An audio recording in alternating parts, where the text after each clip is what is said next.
Subscribe करें हमारे YouTube channel साधना gold को और पाएं वीडियोस सबसे पहले। बेल आइकन दबाना ना भूलें। 4 स्थान कलयुग के निश्चित हैं। कौन कौन? द्यूतम पानम स्त्रियः सूना यत्रा धर्मश्चतुर्विधा। कलयुग का पहला ठिकाना है जुआ। राजा परीक्षित ने कलयुग को कौन सा स्थान दिया? जहां पर जुआ होगा कलयुग, तुम जुआ खेलने वालों की बुद्धि में बैठ जाना, बुद्धि भ्रष्ट कर देना और फिर उनका सत्यानाश हो जाएगा। इसलिए हमें अपने जीवन में अच्छे रास्ते पर तो चलना चाहिए, पर बुरे रास्तों से परहेज करना चाहिए, है ना? शराब, जुआ तो कभी नहीं खेलना चाहिए। और जुआ आपने खेला तो कौरवों ने भी जुआ ही खेला था, सर्वनाश हुआ। आज की युवा पीढ़ी को आप YouTube पर कोई वीडियो देखते हैं ना, तो उसके पहले ऐड आता है जुआ खिलाने के लिए। वो ताश के पत्ते नेट पर आ जाते हैं, आपको लुभाते हैं कि यह ऐप डाउनलोड कीजिए और इसके माध्यम से आप जुआ खेलिए।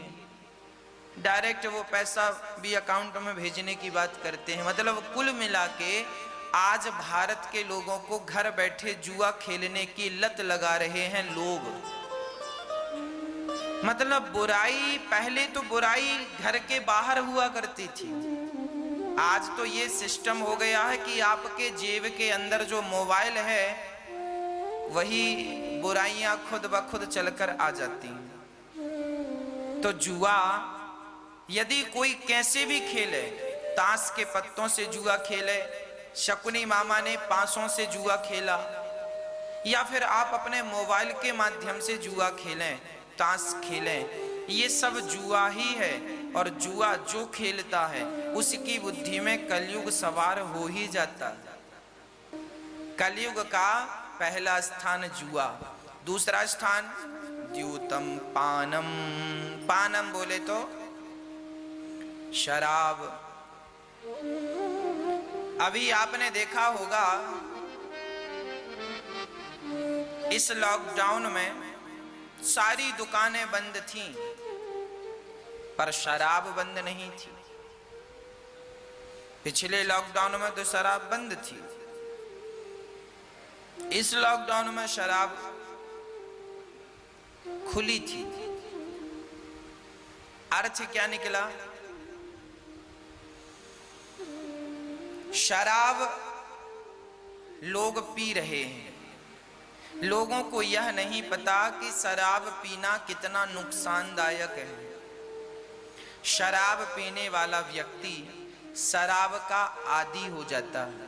एक बार पिएगा तो 2 बार पीने का मन करेगा, 2 बार पीता है फिर 3 बार पीने का मन करता है, 3 बार पीता है। और जब ज्यादा शराब पी लेता है तो वो नशे में डूब जाता है। उसका जो माइंड है वो शून्य हो जाता है, बिल्कुल शून्य। सोचने, समझने, निर्णय लेने की सारी क्षमता नष्ट हो जाती है। शराब का नशा है, सब नष्ट। और फिर वो अपने कर्म से च्युत हो जाता है। शराब के नशे में धुत पड़ा है, ना तो काम करता। अब काम नहीं करेगा तो पैसे कैसे आएंगे? पैसे नहीं आएंगे तो बच्चों को पढ़ाएगा कैसे? फिर वो शराबी, उसके बच्चे सही समय पर ना पढ़ने के कारण, प्राइवेट स्कूल में अच्छी शिक्षा ना मिलने के कारण, फिर वो बच्चे, उन बच्चों का भविष्य खतरे में पड़ जाता है। घर में एक आदमी शराबी हो जाए तो उस एक आदमी के कारण घर के 6 और 7 लोग सभी प्रभावित होते हैं। कलयुग खोपड़ी में जाकर के बैठ जाता है। इसलिए शराब से बचना चाहिए। शराब ने आज तक किसी का कल्याण नहीं किया, कितनों को रुलाया है, कितनों को सताया है, कितने चूल्हे सदा सदा के लिए बुझ गए, कितनी बहनों के मंगलसूत्र बिक गए शराब के लिए, कितनों के घर बिक गए, कितनों के बर्तन इत्यादि बिक गए केवल शराब के कारण। आज तक शराब ने किसी का घर बसाया नहीं, बल्कि बसा बसाया घर उजाड़ा है। भक्तों, कलयुग का दूसरा ठिकाना है शराब। हो सके तो अपने बच्चों को, अपने आप को शराब से बचा के रखिएगा।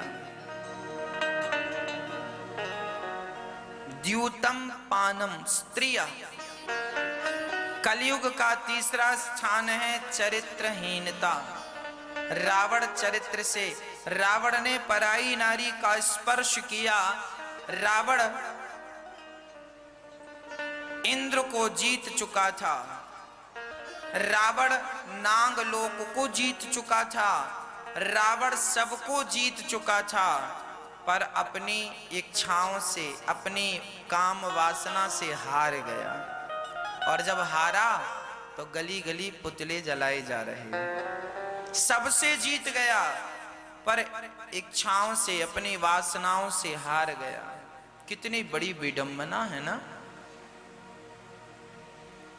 इसलिए किसी स्त्री, पर स्त्री और पर पुरुष को कभी नहीं देखना चाहिए, नहीं तो कलयुग बैठ जाएगा, बुद्धि भ्रष्ट कर देगा।